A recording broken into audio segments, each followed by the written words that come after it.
2027ல வந்த படம் தான் விஜய் ஆனந்த். இதில ஒரு மனுஷனின் உண்மை கதையை படமாக்கியிருக்கானுங்க. இதில என்னன்னா, விஜய் சங்கேஸ்வரன் அப்படின்னு ஒரு மனிதனின் வாழ்க்கை வரலாறு தழுவி ஒரு படம் எடுத்திருக்கானுங்க.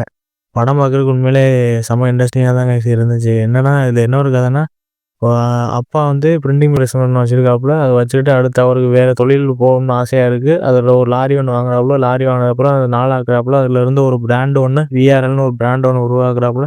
உருவாக்கி அவர் அடுத்து பஸ்ஸுகள் கிட்டத்தட்ட 4500 பஸ்ஸுகள் அவரு உருவாக்கி கர்நாடகா மக்களுக்கு நெறைய இது பண்றாப்புல.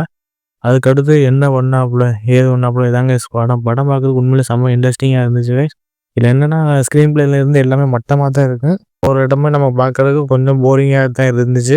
பிஜிஎம்லாம் அவ்வளவா சரி இருக்காது. பாட்டு கிட்டத்தட்ட ஒரு 2, 3 பாட்டு இருக்கு. அதெல்லாம் தேவையில்லாத பாட்டா தான் இருந்துச்சு. கண்டிப்பா நம்ம எப்படி சொல்றது, போர் அடிச்சா ஒன் டைம் வாட்ச் பண்ணி பார்க்கலாங்க. அவ்வளோதான். ஆனா அவரு கர்நாடகா மக்களுக்கு நெறைய இது பண்ணியிருப்பாப்புல. அதுக்கப்புறம் அவரு நம்ம நியூஸ் பேப்பர் அப்படின்னு சொல்லிட்டு அவர் பேர்லயே நெறைய இது பிராண்ட்லாம் உருவாக்குவாப்புல. தமிழ்நாட்டுல அவ்வளவா தெரியுமா என்னன்னு தெரியல. ஆனா பேருந்துகள்ல நம்ம தமிழ்நாட்டுக்கு ஏற்பட்டா ஒரு பேருந்துகள், லாரி எல்லாமே வரும். அது நமக்கு நமக்கு அவ்வளவா தெரியாது. ஆனா இங்க உள்ள கர்நாடகா மக்களுக்கு கண்டிப்பா அதெல்லாம் தெரிஞ்சிருக்கும். ஏன்னா அவரு வாழ்க்கை வரலாற வந்து விஜய் சங்கேஸ்வரர் பத்தி நெறைய